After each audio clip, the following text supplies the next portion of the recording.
I've got a top 5 list, everybody.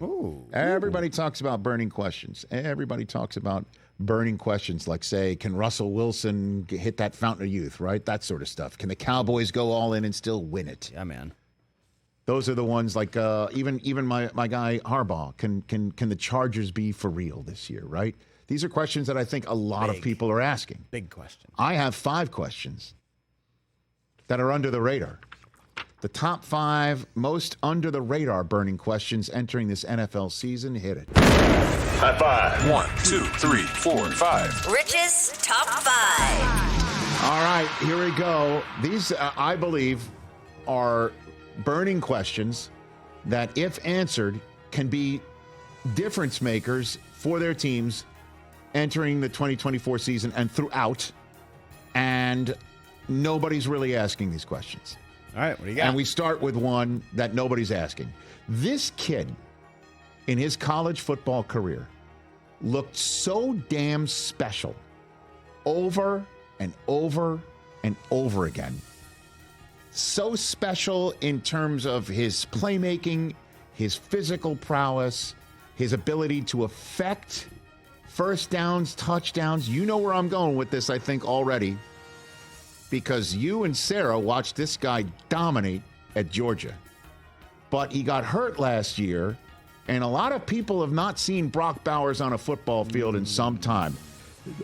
Number 5 is, how special can Brock Bowers be? Good one. He is dropping like a stone in every fantasy draft known to man. He could have been a top 5 pick if he didn't get hurt last year. Agreed. He is that special. A lot of people thought Harbaugh was going to do it anyway. And everybody's talking about the Raiders' offense because of the quarterback spot being maybe less than. If this, and they got that Michael Mayer already at the tight end spot. They could have the best 2 tight end sets in football. How special can Brock Bowers be? Yeah, and he's like a Kelsey tight end. You split him out wide. You want him up in the slot. You put him in the backfield. He can do it all over the field. Nobody talks about it. Nobody's talking about it. And you're right. He is dropping in fantasy drafts. I had my draft last year, 25th year of my fantasy league. You know who my starting tight end is? Who is? Brock. Oh, you had it last night? You had the draft last night? We did it in the barn. Okay, fantastic. You were wondering about. Ashton? Yeah, we were at Ashton. It's my favorite question to ask. In the barn, yeah. Number 4. Wait, did Ashton take Caleb Williams? He did not get him. Wow. All right, number 4. Everybody's talking about C.J. Stroud. Can he take that major step up? A lot of people like him for MVP this year. Jordan man. Love, can he in his second year being a starter, being MVP, right? Just for instance, these are just for instances. Nobody's talking about Bryce Young. Nobody. I mean, that's a fact. Nobody's talking about Bryce Young, especially because, guess what? He didn't play a snap in the preseason. And if there's anybody that should get out there and with his new coach, we haven't seen it. We haven't seen a lick of it. And the first time we see Bryce Young since that highly disappointing rookie campaign will be in the Superdome against the Saints.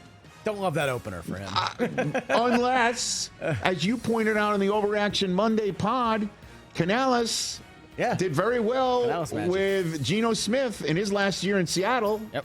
Before Canales went and took the OC gig in Tampa and looked the way that Baker looked. Can he do that for this kid? Canales magic. You know, they got Xavier Legette. Can he be one of those They got star Deontay receivers? Johnson. Right, Deontay Johnson. Look, Adam Thielen caught still 100 there? balls last year. Thielen. What will Bryce Young's second step look like? No clue. That is a burning question. Nobody's asking. That's under the radar. Number 3. Yeah, that's a good one, Rick. There's a lot of people talking about Saquon. But I don't know if anybody's talking about Saquon like this burning question. Can Saquon overtake McCaffrey as the league's top all-everything back? Can he do that for Philadelphia? Interesting. Because let's not forget what Saquon did when Saquon was healthy and when Saquon was doing Saquon things for the Giants and McCaffrey was hurt with Carolina. At that time, you were asking who's going to have the next 5 years in the NFL. You'd have taken Saquon over McCaffrey, wouldn't you? Probably, yeah. No one's talking about Saquon as the top all-everything back in the NFL. Stays healthy.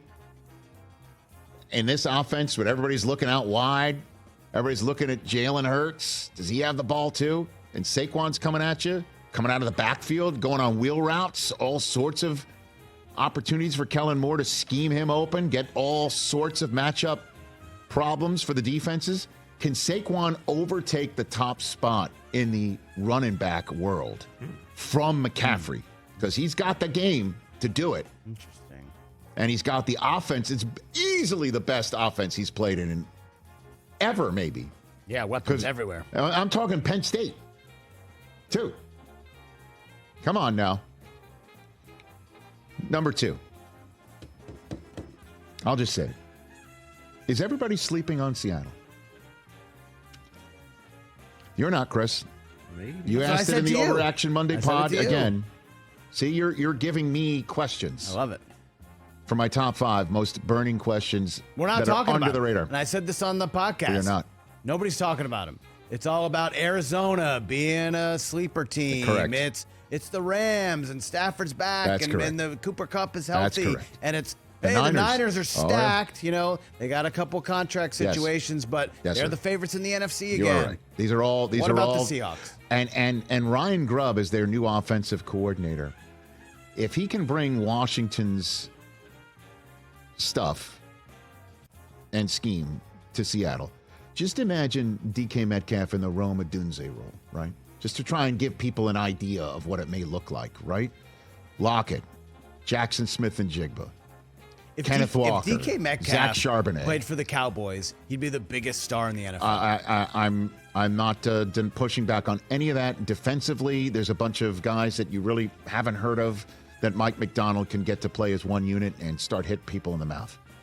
But the most burning question under the radar entering the 2024 season, certainly in a division that we even say over and over and over again is the toughest in the NFL. And we're talking about Burrow coming back. What can that look like for Cincinnati? We spent all day yesterday talking about the Steelers' quarterback decision with Russ and Justin Fields. And then there's the defending MVP of the NFL and Lamar Jackson. The most burning question under the radar entering 2024 is, will Deshaun Watson ever be elite again? Bingo. It has been forever and a day since we've seen elite Deshaun Watson for various reasons. Off the field, in the training room, the injury that he suffered in easily his best game as a Cleveland Brown, where he looked like the Deshaun Watson, elite Deshaun Watson in Baltimore. And then it's just like, oh yeah, Watson has an injured shoulder and may be done for the year. And they're like, what? Because he didn't look that way in Baltimore. Can he be that guy for 17 games? Can he be the guy that once upon a time, he got kicked in the face through his face mask and still scored a touchdown, right? Still put points on the board. Can he be that guy again? Because we haven't seen it in forever. And this Cleveland Browns team has a championship defense ready to roll at you. And they got a run game.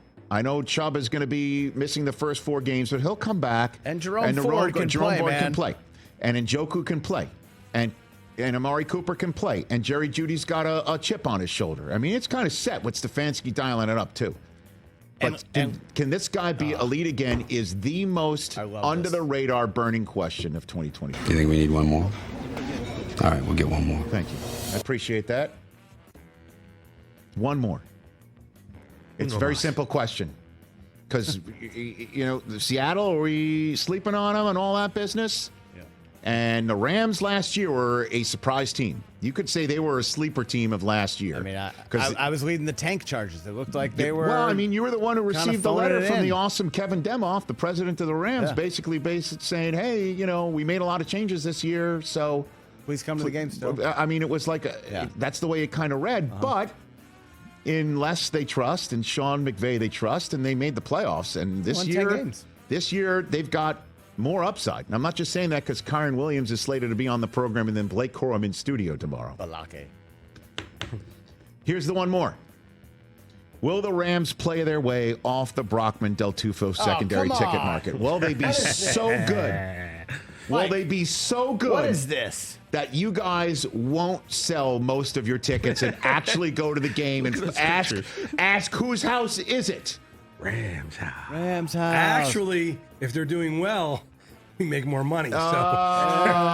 See, Brockman. Yeah, the conundrum. You guys the conundrum. are now the conundrum for Chris is again that he wants to upgrade his seats next year because Cage is becoming of an age where he can go to more games. Yeah, and take a right buddy. now, the last couple of years, Cage has been of the age of like, let's just bring a Matchbox car, He'll sit maybe on our lap, and just let him play with the seats that they go up and down, and then feed him just chock full of chicken fingers and tenders and ketchup and keep him occupied. Yeah. Not anymore. Not anymore. Now he wants to go to games. You want to improve your seats. You might have to bring, get four, all that stuff. A lot So that means how many games are you required to Gotta go go to? to at least 3. All right, there you go. And they know. But if the Rams are And good they know. enough, And they if the know. Rams are good enough, you might actually want to go to the games. Heaven forbid, because that's what fans do. Is they root for their teams, but they're not and then they fans, get the Rich. season tickets, and then if the team does well, it causes you to want to see them in person more. Not fatten your wallets for the right to sell your tickets Rich, that's to not- the opposing team's fans who are coming to Los Angeles or are living here. I vet before I sell. Oh, my God. Yeah, we vet. We do vetting. That Brockman isn't and a I vet. relationship born out of love. It's a relationship predicated upon money. It's like Julia Roberts, Richard Gere, Pretty Woman. They're not in love with those teams. I don't like your one more, but I did have a follow-up point to Deshaun Watson. It is? Win-loss, not an accurate stat for a person, but do you know what his win-loss record was last year? Everyone thinks he hasn't been playing good football. Deshaun Watson was 5-1 last year. He played really good before he got injured. I don't know about that. I mean, honestly, he made 5-1, bro. I mean, when he was healthy, he played well. There were times when he played and he wasn't healthy, which is a problem. Can he be healthy, available, and elite again? He's making Elite. That's the question. This is why Elite. now the money that he's making, although fully guaranteed, is less than, right? But the amount of draft capital they coughed up for this guy. A lot. And again, draft capital doesn't mean anything if he plays elite. Yeah. But he hasn't. So we're still talking about the draft capital. But if he can do it, this Cleveland Browns team, there's a sky, and that's the limit. Catch the Rich Eisen Show every single day on the Roku channel, 12 to 3 Eastern, for free.